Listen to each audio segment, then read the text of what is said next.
नमस्कार साथियों, welcome back to Hariom inspires India. Mamata का अभेद किला ढह चुका है। 4 मई 2026 यह सिर्फ एक तारीख नहीं बल्कि भारतीय राजनीति का वो पिवट पॉइंट है जिसने 75 ईयर के इतिहास का, जिस बंगाल में जनसंघ के संस्थापक श्यामा प्रसाद मुखर्जी ने जन्म लिया, उसी मिट्टी पर आज आज़ादी के बाद जो है पहली बार जो है बीजेपी बंगाल में अपना परचम लहरा रही है।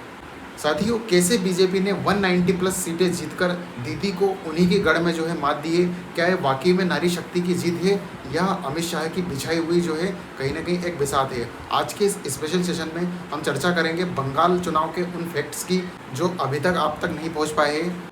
साथियों, बंगाल में टोटल नंबर ऑफ सीट्स जो है वो 294 है, जो आपको स्क्रीन पर संभवतः दिखाई दे रही होगी।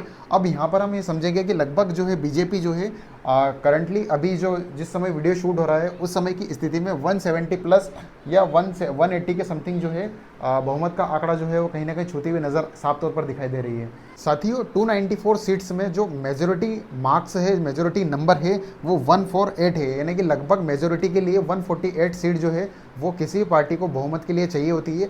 ऐसे में कहीं ना कहीं बहुमत के आंकड़े से ऊपर बीजेपी जो है इस वक्त जाती हुई दिखाई दे रही है साफ तौर पर। बंगाल की यदि हम पॉलिटिकल जर्नी की यदि हम बात करें तो 2011 से पहले यहाँ पर लेफ्ट फ्रंट रूल हुआ करता था, यानी कि लगभग 34 वर्ष तक जो है इन्होंने इन्हीं की सत्ता जो है कहीं ना कहीं बंगाल के अंदर रही। इसके बाद 2011 से 2021 तक यानी कि टीएमसी डोमिनेंस यानी लगभग 10 वर्ष तक जो है ममता बनर्जी ने इनको लीड किया है। तो अब हम उन बिंदुओं की चर्चा करेंगे जिनके कारण ये पूरा खेला जो है पलटा गया है। इसके पीछे 4 बड़े मुख्य कारण हैं।